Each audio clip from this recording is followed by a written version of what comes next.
Christology. Ang message ko po sa inyo sa araw na ito, sa Christology, is entitled, Christ is the example to be imitated by genuine Christians. Yeah. Nasa Christology ito, kailan maintindihan natin. Kaya dumating ang Panginoong Yesus, siya yung example natin na ating gagayahin, i-imitate. Na kung genuine Christian ka, si Jesus Christ ang i-imitate mo sa iyong buhay. 1 Peter chapter 2, verse 21, For to this you were called, because Christ also suffered for us, leaving us an example that you should follow His steps. So yung kanyang buhay dito ay isang example, leaving us an example. Siya'y halimbawa. At bilang halimbawa, ang sabi na salita ng Panginoon, hindi, kung totoong Christian, hindi naman gagayahin mo ba siya o hindi. Nakalagay sa salita ng Diyos, you should follow His steps. Amen? Sabihin natin lahat, I should follow His steps. Susunod ka sa mga hakbang kung paano lumakad ang Panginoong Yesus. Ibang translation, footsteps. You should follow the footsteps of Jesus Christ. From ERV, English Revised Version, ganitong sabi, 1, 2, 3, go read. This is what you were chosen to do. Christ gave you an example. Amen?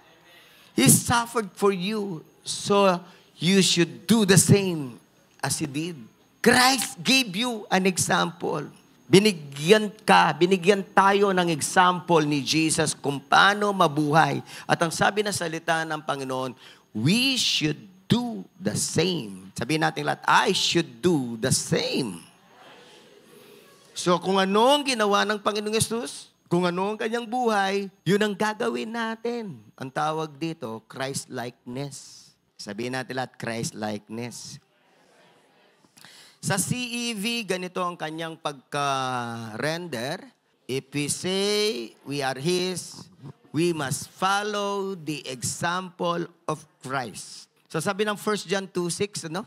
If we say we are His, kung sinasabi natin na we belong to Christ, ikaw ay totoong Kristiyano, sabi doon, we must follow the example of Christ. Those who are so blessed na you belong to Christ, magsabing amen. Kasi maraming mga Christian, they just want to understand and they're so glad, they're so happy na, wow, tinanggap ko si Jesus. Now, Christ belongs to me and now I belong to Christ. Masaya ba kayo that you belong to Christ? O, anong sabi ng salita ng Diyos? You must follow the example of Christ. If you say that, kung totoo ngang sinasabi mo, tinanggap mo na si Jesus, at kay Jesus na yung buhay mo, you should follow the example of Christ. Amen?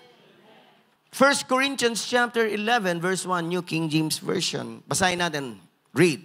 Imitate me, just I also imitate Christ. So, imitate Christ. Naku, medyo mahirap po ito. Ayoko sabihin ito, imitate me. Imitate Pastor Ronald, your senior pastor, as I imitate Christ. Hindi po. Marami po akong imperfections. Amen? Kaya ayoko sabihin na imitate me as I imitate Christ. Ang gusto ko na lang, I imitate Christ, please imitate Christ. Yan na lang ang gusto kong message sa inyo. And I would like also you to understand, don't imitate your leader. Kasi pagka imitate mo, pati lahat kapalpakan yan, mai-imitate mo. Amen? Si Paul lang yun. Sabihin mo sa mo, si Paul lang yun. Ngayon, kung gusto mo ring sabihin to na nagpapa-imitate ka sa iba, lalo lang yung mga mentors dito, mga shepherds dito, nagpapa-imitate ka, ba mag-ingat ka. Baka ma-imitate pati yung mga kapalpakan mo, di ba? So we don't want that. Ako, ayoko po yun. Doon na lang ako sa second sentence na, I imitate Christ. Please imitate Christ also. So, ang ibig po sabihin dito, imitate. Anong ibig sabihin ng imitate? Dyan magaling ang mga Noipi. Pero mas magaling ang China sa atin. No? Mag-imitate. Mangopya. Di ba? Imitate. Kaya meron po ako sasabihin sa inyo. As I reflected on this, merong isang winasak ang Panginoon sa aking kaisipan na narinig ko sa iba. Binigyan ako ng revelation ni Christ. Don't be an original. Be an imitation. An imitation of Christ. Amen? Di ba parating naririnig natin, oy, be original, be original. God created you as original. Ay nako, kung magiging original ka, magugulo ang mundo. Amen? Magiging original ka sa kapalpakan mo, di ba? Magiging original ka sa mga ugali mong matitindi. Amen? Sabihin mo sa kata mo, don't be original. Be an imitation of Christ. Lilinawin ko po, kailangan tayo, imitation tayo ni Christ. Huwag tayong magpaka-original. Sorry po, no offense. Kayabangan lang yun na maging original. I'm not original anymore.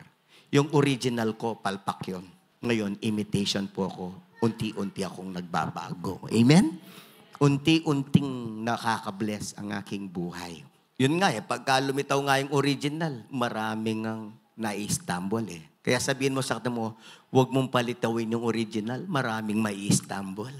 Kasi yung original ko, mayabang. Yung original ko, palagalit. Yung original ko, mabisyo, sugarol. Kaya ayoko yung original ko. Gusto ko, imitation ako ni Christ. Lahat na naintindihan, magsabing amen. Sabihin mo sa katabi mo, huwag tayong mayabang. Don't be an original. Gugulo ang mundo. Gugulo ang pamilya ninyo. Gugulo ang paligid nyo kapag ka naging original ka. Kasi lilitaw yung original mong ugali. Di ba? Amen?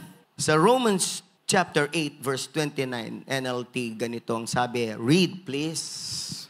For God knew His people in advance, and He chose them to become like His Son, so that His Son would be the firstborn among many brothers and sisters. So, dito, if you know very well that you belong to the people of God, say, praise God. So, bago ka pa naging people of God, bago mo pa tinanggap si Jesus, ako ay kilala na ako ng Diyos. God knew me in advance. God knew you in advance. Ganun ka-importante sa Diyos. Amen? Para kilalanin ka niya. Amen? And He chose them. Hindi lang kanya alam, pinili ka pa niya.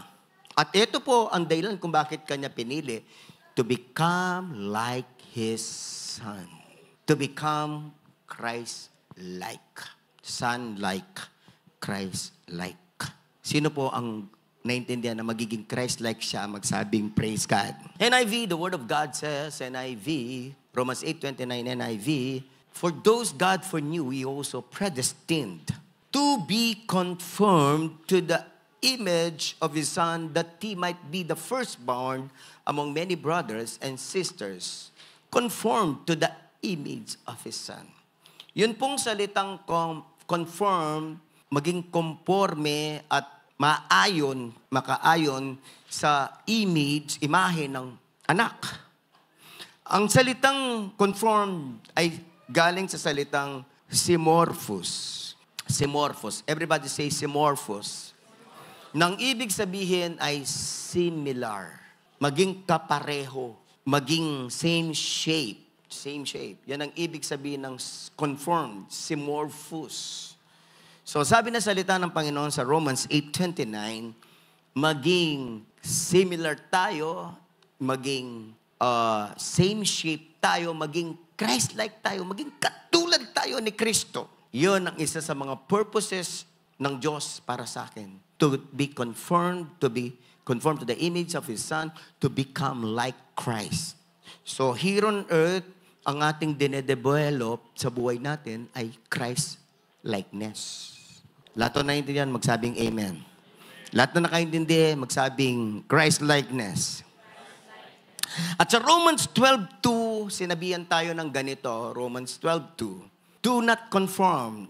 Again, the word conform, you see. Do not be similar. Do not take the same shape. Do not conform to the pattern of this world. Kasi po, meron pong pattern ang mundo. At ito po yung maganda, but be transformed. Magbago. Ibig sabihin, yung transform, galing po ito sa salitang metamorphosis naman. So magkapareho yan. Transform, conform. Yun namang transform ay metamorphosis. Anong ibig sabihin ng metamorphosis? Yun pong nag-aral ng biology dito. Natatandaan niyo pa yung biology niyo? Yung pinaka illustration ng metamorphosis ay yung worm. The worm, the caterpillar. Sino po dito na ayaw nyo? Retang piris, balo yung pires. Ay, talaburi rin piris. Ala? Magatal la reta. Ano sa Tagalog ang piris? Piris, pastor. Piris. Ano kasi yung, pakitulungan niya naman ako kayo mga, alam niyo yung mga worm and then magiging, yung magatal. Yung got bang tawag doon? Parang, hindi nyo sinasabi sa akin ng tama. Ano po yung, basta alam niya, detang makabalo kayong piris, sabihan mo, piris. Okay. So, di ba retang worm reta, retang caterpillar, tapos matransform lang, muntala ketang sa nagkukun. Okay? So, balo yung kukun. Itang atin yan luban na kukun, di ba? Tangkay. Pagka lumabas siya sa kukun, magiging butterfly siya. Ang tawag sa process na yun, metamorphosis. Metamorphosis. Nag-metamorphose siya. So, dapat tayo mag-metamorphose. Huwag tayong magiging simorphos ng mundo. Di tayo dapat maging simorphos. Do not conform to the pattern of this world. But be metamorphosed. Transformed by the renewing of your mind, then you will be able to test and approve what God's will is good, pleasing, and perfect will. Tinanggap nyo na po ba sa puso ninyo, sa buhay ninyo, na tayo'y mabubuhay ng kakaiba sa mga hindi tunay na Kristiyano? Sino yung tumanggap na yon? Magsabing amen. So, kaya kailangan, lahat tayo na mga nagso-social media, nabubuhay din sa mundo na to, hindi yung lahat ng mga nagte-trending, sasama tayong nakikitrending. Hindi ho lahat na nagiging viral ay gagayahin natin. Amen po ba? Hindi po. Kung yung trending viral ay hindi kalugod-lugod sa Diyos, hindi good, pleasing, and perfect will ni God, wag ho nating gagayahin. Kagaya ng mga kanta. Hindi ko mo nag-trending ang mga kanta ni... sino kasi yung sikat na may ano? Sino yung sikat na singer na babae na nakikitrending ho tayo? Hindi ho. Iba ho tayo. Iba yung buhay natin, iba yung gusto natin, iba yung mentalidad natin, iba yung mindset natin, iba yung puso natin. Amen? Kasi si Kristo nasa puso natin. Iba po tayo. Sabihin mo sa katabi mo, tanggap mo ba? Iba tayo. Kaya sabi, do not conform to the pattern of this world. Lalo-lalo na sa Paskong ito, hindi tayo nakikiinom-inom. Amen? Hindi tayo nakikiparte-parte sa mga hindi kalugod-lugod na party. Magandang pumunta sa party. Ako po minsan, bagong Christian ako. Binago na ako ng Panginoon. Dati umiinom ako. Naninigarilyo, nagsasabong. Nagparty po kaming mga magkakaklase. Grabe. Pinapainom ako. Sabi ko, Lord, binago niyo na ako. Pero hindi ko alam paano Binibigay yung mga inom sa akin. Bigyan ako ng beer. Nung panahon ng beer Tapos ang ginagawa ko na lang, yung beer hawak ko, tapos binubuhos ko dun sa lupa. Tapos pagkaan, wala na. Papalitan na naman. Hindi ko pa alam. Pero nung marunong na ako, sabi ko, sorry, hindi na ako umiinom. Coke na lang. Sabihin mo sa katabi mo, pwede naman palang mag-request Diba? Yung mga tunay na kaibigan, di kayo papahamak. Amen? Hindi nila impose sa'yo yung ayaw mo. Di ba? Irerespeto ka nila kung gusto mo, Coke. Di ba? Lato na naintindihan ng sinasabi ko, magsabing amen. So, lahat ng era yon, kahit sa bihisan, yung mga youth ngayon, nako, kung magbihis, hindi ako magtataka pagdating ng araw. Yung bihis lang nila, ano na lang dito na lang. Wala na dito. Parang balik sa Aita. Hindi ako kasi wala nang pawala Paalis ng paalis na. Hindi ho lahat ng uso, pwede ho nating isuot. Amen? May sabi ang Panginoon dyan Sabi ng Panginoon sa Timothy yung word niya, dress modestly. Yung modestly, yung kagalang-galang. Yung igagalang ka, hindi ka babastusin. Amen? Kasi yung iba, nagiging binabastos, nagiging bastusin kasi damit bastusin eh. At saka estilong bastusin. Yung mga men dito, tsaka lalo na yung married men, gusto nyo ba yung asawa ninyo tinitingnan ng mga lalaki? Wow! At alam naman natin ang mga kaisipan ng mga lalaki, di ba? Kung anong umiikot sa isip, sexy naman ng asawa ni pare, ha? Di ba? Binabastos na siya sa isip, di ba? Ang sabi nga, sa mga nakita ko na nakapost sa Facebook, lahat to ng mahalaga dapat tinatakpan at tinatago. Amen. So, sino pong hindi magko-conform sa pattern of this world, magsabing amen. Be transformed. Kung anong kalugod-lugod sa Diyos. Amen. Kung anong kalugod-lugod sa Diyos. Hindi ho tayo basta-basta nakikitrending at nakikiviral. So mga kapatid, 5 bagay. Marami po yung mga gagayahin natin sa Panginoong Yesus. Siguro, kung i-message ko yung lahat ng gagayahin natin sa Panginoong Yesus, kahit ang 3, 4, 5 buwan na hindi ako matatapos.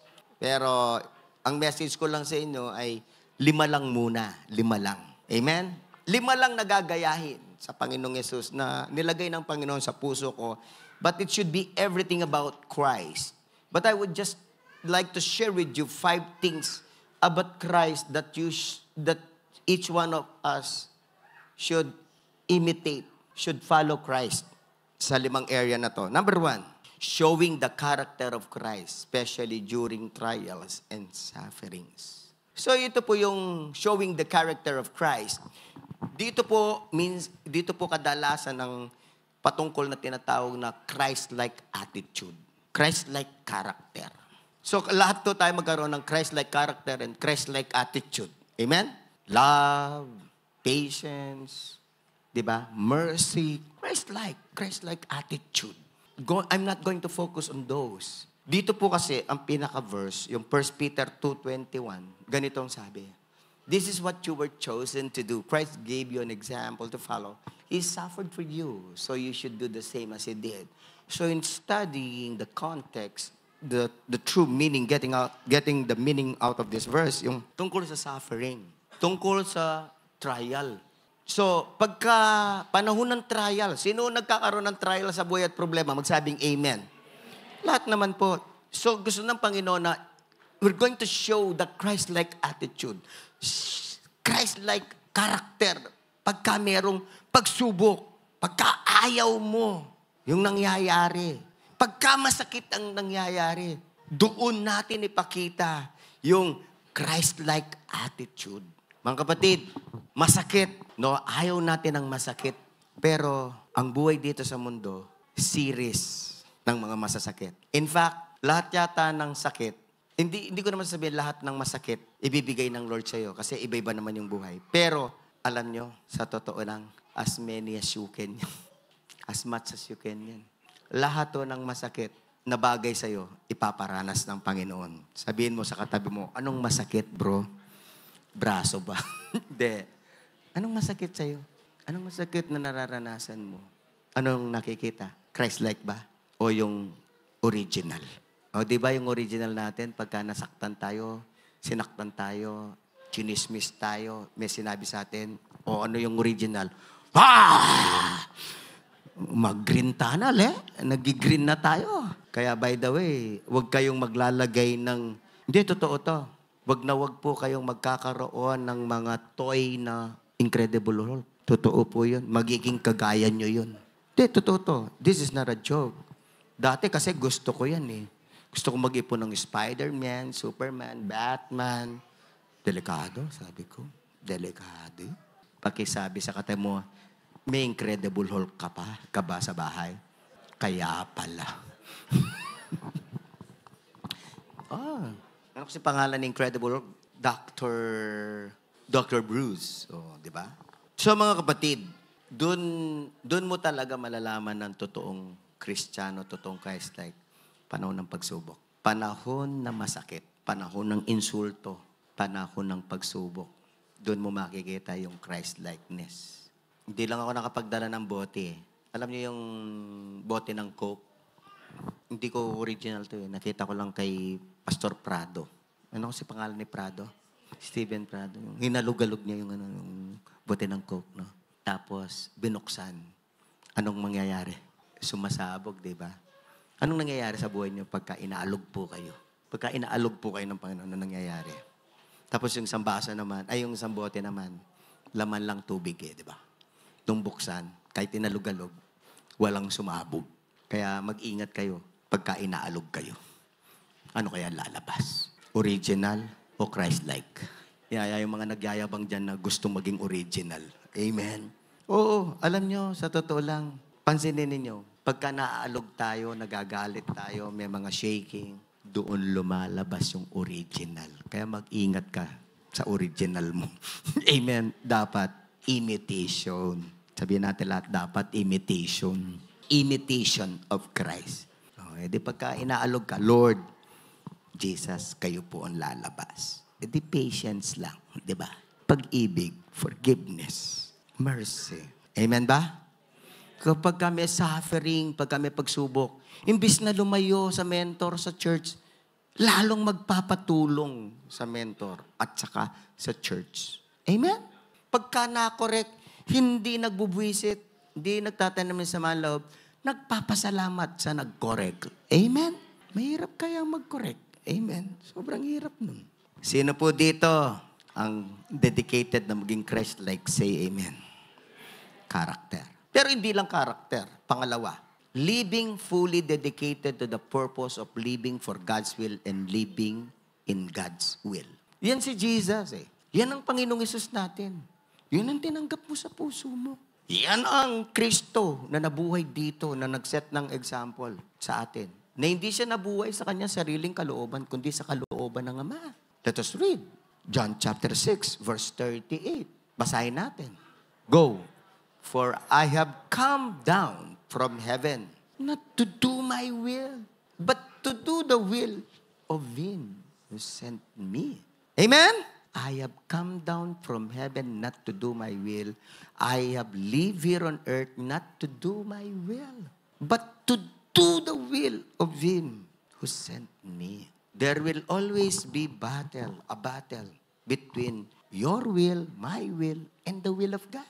Battle po yan. Kaya kailangan, we always surrender our will. Lord, not my will. Lord, I surrender my will. Not my will, but your will be done. Sino po nagpe-pray parating ng ganyan? Magsabing amen.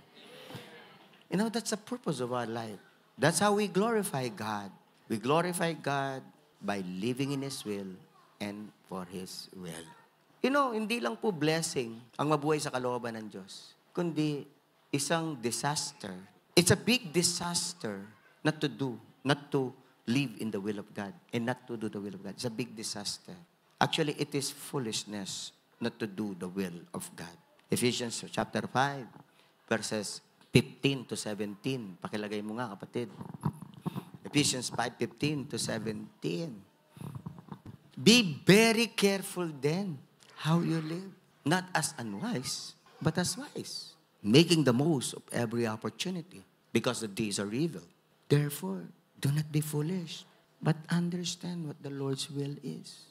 So, from these 3 verses, we can easily understand. At siyempre, kailangan pa rin natin ang tulong ng Holy Spirit, di ba? Na there are there are two kinds of people.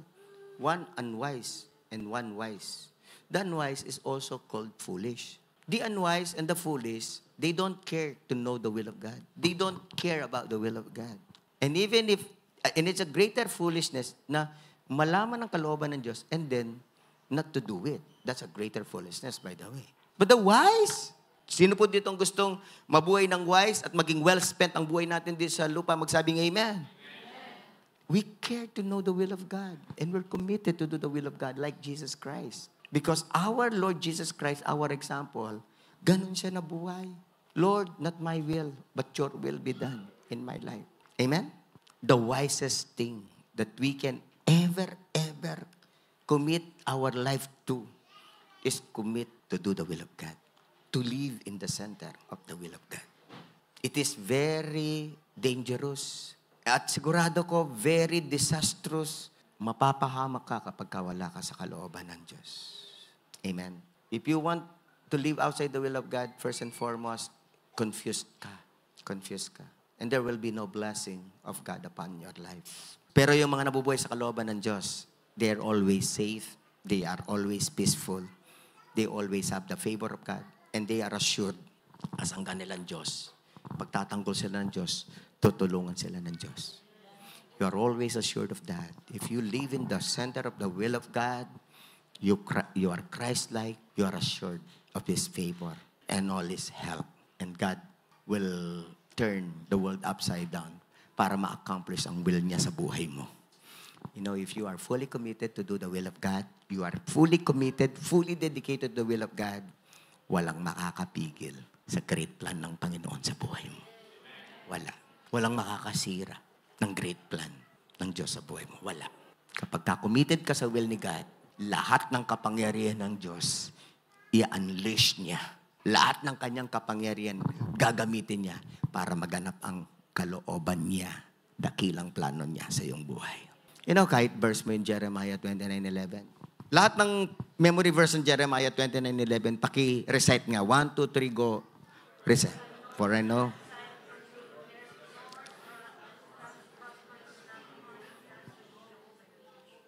You know, God has a great plan for you. God and His great plan for you is a great future, prosperous future. Walang makakapigil niyan. Basta mabubuhay ka sa kalooban ng Diyos. Pero kapag ikaw mismo, wala ka sa kalooban ng Diyos, sinusunod mo ang kalooban mo, ay nako, kahit araw-araw mo pang i-recite ang Jeremiah 29:11, kahit oras-oras, kahit minuto mo pang i-recite ang Jeremiah 29:11, kung wala ka sa kalooban ng Diyos, sorry kapatid, hindi magaganap yan. Amen? Number 3, ang example ni Christ, Eto, obeying the Father in everything. Si Jesus, meron siyang obedience mindset. Meron siyang obedient heart. Wala kahit katiting na disobedience sa kanyang kaisipan at puso. Amen? At yan ang example na iniiwan niya sa atin. Na siya fully obedient sa Ama. At maging fully obedient din tayo sa Ama. John 14:31, Jesus said, everyone read, please. I do as the Father has commanded me, so that the world may know that I love the Father. Rise, let us go from here. I do as the Father has commanded me. Sa ibang translation, I obey all the commands of the Father. Hindi selective si Jesus na ang kanyang susundin, yung gusto lang niya na command. Ito, gusto ko tong command na to. Tumugtog ka sa praise and worship. Ay, gusto ko yan, sige. Kung kinuman ka ni Lord, you are my servant. Linisin mo ang comfort room. Payag ka? Pakitanong ang katabi ninyo, payag ka ba? Alam niyo po, ako hindi po ako nagyayabang para lang sa glory ng Panginoon. Sinasabi ko to para ma-inspire lang kayo. Not to brag, but to inspire. Sabi ni Kyle. Asa si Kyle? Wala si Kyle. I always clean our CR. Kasi sabi ni Lord sa akin yun. I always clean the comfort room. In fact, I don't leave the comfort room after using it na hindi ko nilinis. Kinoconvict ako ng Holy Spirit. Uy, hindi mo pa nalinis. Babalikan ko yun, dilinisin ko po. Amen? Kasi yung iba, hindi mo mautusan eh. Pakiwalis. Anong walis-walis? Hindi ho. Ang isa ho sa example ni Christ, servanthood. Amen? Ay nako, isa po sa mga pinaka-patindi pong example ni Christ, servanthood. Inugasan niyo yung paan ng kanya mga disciples, di ba? So, mga kapatid, hindi ko tayo kailangang maging selective. In fact, sabihin ako, this is the irony of Christian life. Those who are listening, say amen. Alam niyo, yung ayaw niyo, yan ang talagang inuutos ni Lord sa iyo. For God to know your humility. Pakisabi sa katanong mo, ano yung ayaw mo? Yan ang talagang utos eh. Amen? Sa totoo lang. Kung saan ka na-irritate, na utos, yan ang talagang sinasabi ni Lord sa iyo. Amen? Believe me, I'm 100% sure of this. Kung saan ako na-irritate, yan ang utos ni Lord sa akin. Ni Lord sa akin, oy, baguhin mo yan. Baguhin mo yan. Sample nga, sabihin niyo sa kat mo, oy, baguhin mo yan. Amen? Lalong-lalo na. Yung mga matampuhin, oy, baguhin mo yan. Yung mga pikon, sabihin mo sa mga, oy, baguhin mo yan. Bakit yung iba, pinaglalaban pa yung pagkapikon nila? Ako talagang pikon ako, pastor! Grabe, pinaglalaban. Sobra sa kape. Tapang. Barako. Diba? Basta ako, pastor, matampuhin ko. Sensitive ko. Grabe, pinaglalaban. Tapang. Matayos. Diba? Sabihin mo sa katabi mo, kapatid, Christ-like, huwag mo nang ipaglaban yan. Amen? Huwag mo nang ipaglaban yan. Talo ka dyan. Kaya nga, hindi ko alam kung sino talagang nagsabi nun, pero sobrang tama siya eh. Ang pikon, talo. Sabihin mo sa katabi mo, ang pikon, talo. Kahit wala sa Bible, totoo yun. Amen? Hindi ko alam nagsulat nun eh. Hindi ko alam ang original nun. Pero I've been living for quite some time. Ergo, 58 na ako kanya next year eh. Deng pikon talaga, panilang sambut. Mas talo talaga yung mga pikon. Tama? Pakitanong ka mo, tama? Pagka hindi ka sumagot ng tama, may tama ka. No offense, I love you all. Amen? Sabihin niyo sa katabi mo, lahat na mahalin natin si pastor. Sabihin mo, mahalin natin si pastor. Ako, hindi rin ako perfect eh. Minsan may tama din ako eh. Pero ako, siguradong-sigurado ako. Yung pikon, talo. Paano kang hindi talo? Talo na yung emosyon mo. Talo na yung magiging sasabihin mo. Diba? Dengaliwa, paglaban da po. Makakalunos kayo. Pinaglalaban yung pagkapikon nyo. Philippians chapter 2, verse 8. Please, basa. Go. Yun eh. Diba? Anong example ni Jesus? He humbled himself by becoming obedient to the point of death, even death on a cross. Alam niyo ba? Yung death on a cross ang ayaw na ayaw ni Jesus. Alam niyo ba? Yun ang kaisa-isa lang na command ng God sa kanya na ayaw niya. Bakit ko alam? Pinag-pray niya eh. Garden of Gethsemane. Di ba? Lord, let this cup of suffering, let crucifixion pass from me. Yun ang kaisa lang ayaw niya. Pero nasabi ng Panginoon, nag-humble siya. Nag-obey kahit ayaw niya. Kaya may sasabihin ako, Christ-like. Kahit ayaw natin, susunod sa tayo. Sige, sabihin mo sa mo, kahit ayaw mo, susunod tayo, di ba? Christ-like. Si Kristo naman, nasa puso natin. Palalaksin tayo, amen? Pero gusto kong tumatak ito sa inyo. Lahat na nakikinig, magsabing amen. Yung ayaw mo, dyan ka kinakausap ni Lord. Ayaw. Hanggat hindi ka nag-yes, bagsak ka ng bagsak. Magulo ng magulo ang buhay mo. Hanggat hindi ka nag-yes, withhold yung blessing ni God. Hanggat hindi ka nag-yes. Sabihin mo sa katabi mo, pakitanong no offense. Sabihin mo, no offense. Matalino ka ba talaga? No offense, matalino ba kayo talaga? Hindi nyo ba alam? Di pa ba kayo convinced na ang pag-o-obey may pagpapala ng Diyos? Amen? Diyan tayo pagpapalain ni Lord sa pagsunod. Lahat ng matalino, magsabing susunod na po. Amen? Yung mga matalino lang talaga sumusunod eh. Tsaka yung may pananampalataya, di ba? Then let me go to number 4. Let me go to number 4, please. 4, please. Uy, nakatulog yata. Pakigising. Okay. Ito. Ito marami yan eh, pero ito yung nilagay ng Panginoon sa puso ko. Preaching God's Word. Alam niyo ba na isa sa mga pinakamatinding ginawa ni Jesus sa pagsaserve sa Ama, pag-obey sa Ama, sa pamumuhay sa kanyang kalooban, ay ang mag-preach ng Word? O pagka binasa ninyong Matthew, Mark, Luke, and John, si Jesus, preach ng preach. Yan ang kanyang example. Basahin natin, nakasulat. Nakasulat yan sa Luke chapter 4, verse 43. Everybody read. Go, read. But he said to them, I must preach the good news. For I was what? Sent for this purpose. Sabi niya, I was sent for this purpose.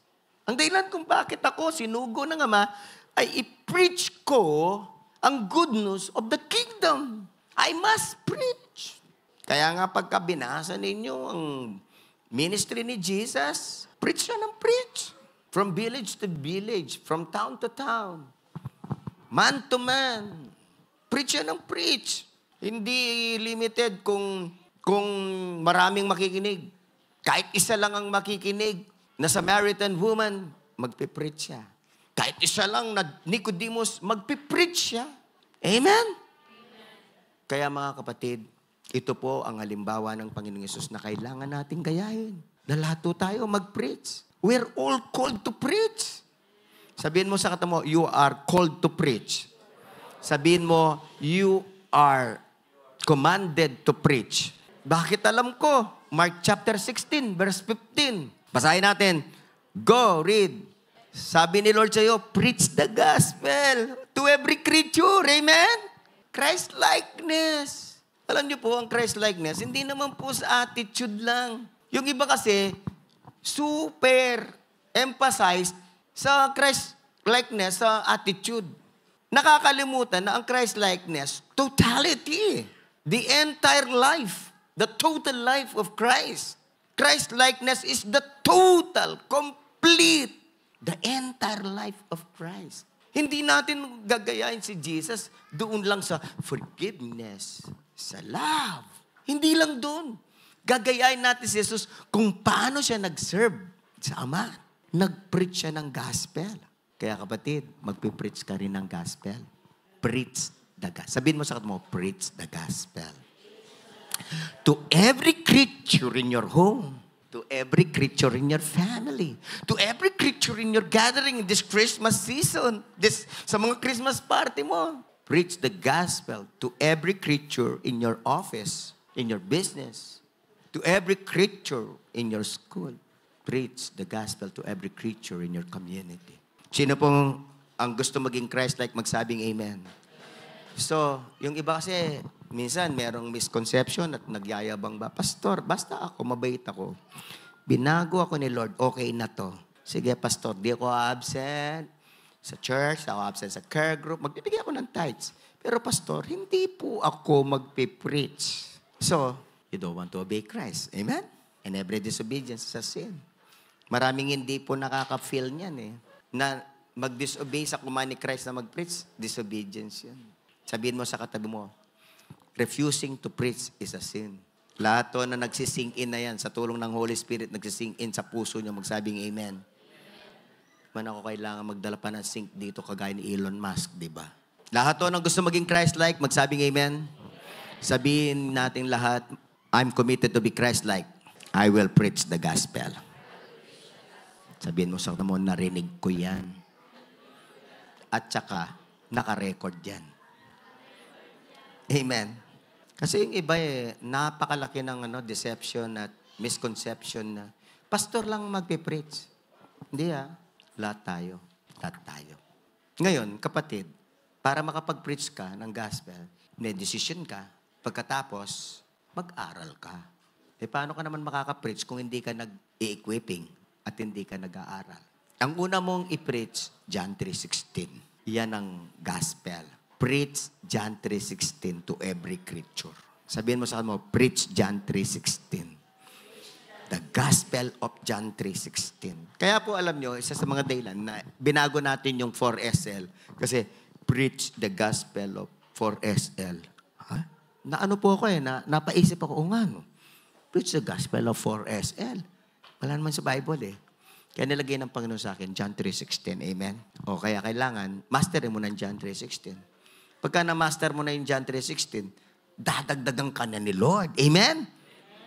Susunod mong pag-aaralan, John 3:17. Amen? Tapos, ng kasunod ng John 3:17, John 3:18. Amen? Ay, naku, magaganda po yun. What I mean is this. As you start to preach the gospel, mag-i-start ka ng matututo. Mag-aaral ka ng mag-aaral. So, simple lang, solusyon para makapag-preach, mag-aral. Sabihin mo sa mag-aral. Simple, di ba?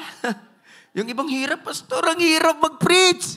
Tapos tatanungin mo, nag-aral ka ba? Hindi. Kaya pala Simple lang yung solusyon, hindi mo pa magawa Mag-aaral ka kaya. Amen? Yung iba pa naman, Pastor, gusto ko mag-preach kagaya mo.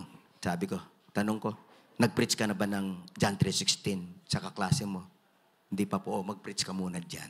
Bago ka mag-preach dito. Amen? Alam niyo, bago ko kayo gamitin ni Lord, sa totoo lang, wala naman gagamitin si Lord na dito kaagad Mag-uumpisa ho talaga kayo sa baba, dito kayo. Sa mga upuan, sa mga kaklase, sa mga kaibigan, sa mga lamesa ng inyong pamilya. Diyan talaga kayo mag-i-start. Amen? Bago ako nag-preach sa pulpit, kauna-unahan, sa totoo lang, sasabihin ko sa inyo, kung di ako nagkakamali, I was already on my second year of my seminary training. Siguro mga 7 years na akong Christian. Okay, let me go to the last. Raising 12 disciples. Oh, ito, di ba? Mga kapatid, lahat to na nakasulat kay Jesus, importante, di ba? Alam nyo, parati yung nakasulat sa Matthew, Mark, Luke, yan dyan, sa buhay ni Christ. Yung nag-disciple siya. I don't know how many times. I think it's more than 300 times in the New Testament. The word disciple was mentioned. So it's not a life thing. Pagka binasa mo ang Bible, parati mong mababasa, kasama ni Jesus ang kanyang disipulo. Tinuruan ni Jesus ang kanyang mga disipulo. Sinugo ni Jesus ang kanyang mga disipulo. Di ba? So, in becoming Christ-like, we should also make disciples like Jesus. Lahat nang naintindihan, magsabing amen. Kaya gustong-gusto ko po yung G12 eh. Nakuha nila ito. Nakuha ni Pastor Cesar ang matinding revelation na to. Ano sabi ng salita ng Panginoon sa Luke chapter 6, verses 12 to 16?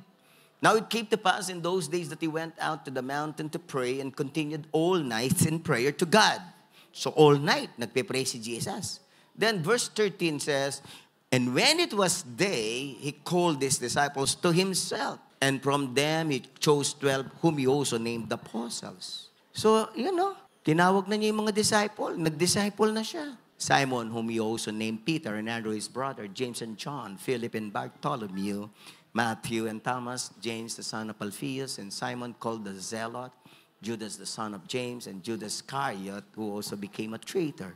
So, si Jesus, hindi lang po siya nag-ministry na nag-ministry. I would like you to understand that Luke chapter 6, before this happened, nagpipreach na si Jesus, nagtuturo na. But at Luke chapter 6, He chose His 12 disciples. Because He heard this from the Father. Nag-pray eh. Di ba? Nag-pray eh. All night eh. Di ba? So it was a revelation by God and nothing that Jesus did that was not a revelation by the Father. Wala ho. Lahat yun, revelation. So ito ang Panginoong Yesus natin, may 12 disciples. Magdi-disciple ka ba? Sabi ng Panginoong Yesus, utos niya sa'yo. You're called. You're mandated. You're tasked. You're commissioned to make disciples. Matthew 28, 19 and 20. Sabi na salita ng Panginoon, basa, read.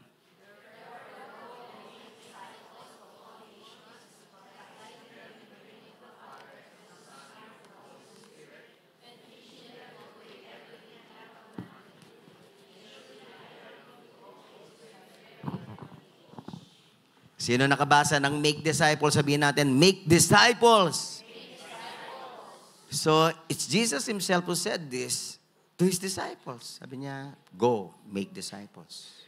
Go, make disciples. So, ngayon pong umaga na to, o tanghali na, noon time, go and make disciples, sabi ni Jesus sa'yo. At ilan ang i-disciple mo? Isa, ang example niya, 12 eh. Di ba? Pakitanong ang katabi mo. No offense, I love you all. No offense, ha? Wala po akong gusto ma-offend. Pakitanong katabi mo, ilan na disciple mo? Yung banayad lang para hindi siya mapikon. Amen? Ilan na? Kailan mo, kung sagot mo wala pa, kailan mo umpisahan? Pakitanong ang katabi mo, kailan mo umpisahan? Di ba maganda sa New Year, bago magtapos ng taon, committed ka na mag-disciple. Amen? Amen? Kasi yung mga hindi nagpipreach, hindi nagdi-disciple, you're not obedient to God. You're not obedient to Jesus. You're not Christ-like. No offense, I love you all. But you have to understand today, Christmas. Example mo si Jesus. Kaya alam nyo, yung mga hindi nagdi-disciple na mga Kristiyano, hindi sila dapat ang, example mo, hindi. Ang mentor mo, hindi rin. Ang example mo lang talaga si Jesus. Amen?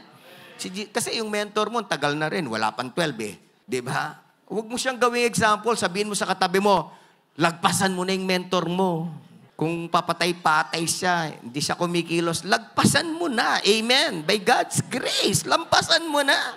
Papatay-patay eh. Kung ano nung ginagawa, ligaw ng ligaw. Di ba? Bulakbol ng bulakbol.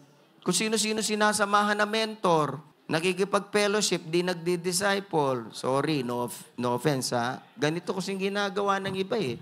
Fellowship ng fellowship sa iba. Kwentuhan ng kwentuhan, kape ng kape sa Matayos. Ilang litro at ilang drum na yung nainom mong Matayos coffee wala ka pang disciple, di ba? So mga kapatid ko, ito po yung example ni Jesus. Amen? No offense, I love you all. Ito ang example ni Jesus na gusto niyang tularan mo. Alam nyo, anong benefit kapag ka nag-disciple ka? Tanong mo sa akin, ano? Mabilis kang mag-grow. O kasi ang pagdi-disciple, malaking problema. O yung problema, nakaka-grow. O, di ba? Lalo na pagka dumadami, kasi lahat ng problema ng disciple mo, problema mo. Huwag kang matakot. Magpakatatag ka, magpakatapang ka, mag-grow ka. Amen? May sabihin ako sa'yo, as I close, huwag kang magpe-pray ng taong walang problema na i-disciple mo. Huwag. Tanong niyo bakit? Hindi ma-answer ang prayer mo. Tanong mo bakit ulit? Wala naman taong walang problema. Ang pinagpe-pray mo, taong walang problema, di patay yun. O, sinong gusto mag-disciple ng patay? Wala naman eh. Basta yung disciple mo, buhay, may problema yun. Sabi mo sa kata mo, magpakatatag ka. Saka masyadong mabubuisit ka rin ang ating problema. Amen? Take them as a blessing na ikaw din mag-grow. Alam nyo, may sabihin ako sa inyo, pagtatapot ko sa inyo. Pag kami tumawag sa akin, nakipag-usap sa akin, alam nyo, siguro 90% problema. 10% lang yung pastor. Gusto kong ibalita sa iyo ang blessing. Konti lang yun. Ang parati pagkatawag, pastor, mentor, may problema. Okay, expect ko na yan. Ganun talaga yung buhay natin dito. Amen? Problem solver eh. Amen? Sabihin mo sa mo, you are a problem solver, bro. Sis, you're a problem solver. And as you continue to solve problems, you will become wiser and wiser. Stronger and stronger. Amen? Fruitful and fruitful.